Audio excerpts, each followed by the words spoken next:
people of the UK. Mr. Vice President, was the President given a heads up about Israel's intention to occupy Gaza City?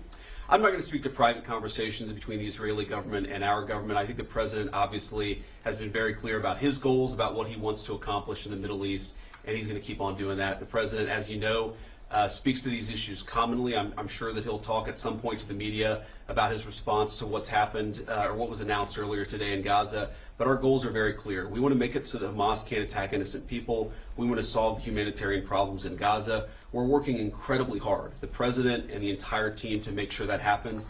I mean, we've been in constant negotiations and conversations, even the last 24 hours, about how to get more aid into Gaza, about how to solve that humanitarian problem, and also how to get Hamas to a position where they can't continue to threaten the citizens and the civilians of Israel. So there's a lot of work to do there. There's a lot of common objectives here. There is some, I think, disagreement about how exactly to accomplish those common objectives, but look, it's a tough situation. Of course, we're not going to know exactly how to solve a very complicated problem. As the President has said himself, that people in some ways have been fighting for thousands of years. If it was easy to bring peace to that region of the world, it would have been done already.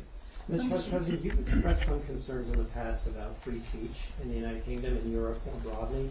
Do you bring any kind of a message to the Foreign Secretary today on that subject? Well, I'd say I've raised concerns about free speech in the United States of America. I think the entire collective West, the transatlantic relationship, our NATO allies, certainly the United States under the Biden administration, got a little too comfortable with censoring rather than engaging with a diverse array of opinions. So that's been my view. Obviously, I've raised some criticism and concerns about our friends on this side of the Atlantic, but the thing that I'd say to the people of England or to anybody else, to David, is many of the things that I worry most about were happening in the United States from 2020 to 2024. I just don't want other countries to follow us down what I think was a very dark path under the Biden administration. So in the spirit of having a good conversation and recognizing the Secretary has a lot of things to do, unless you want to say anything else.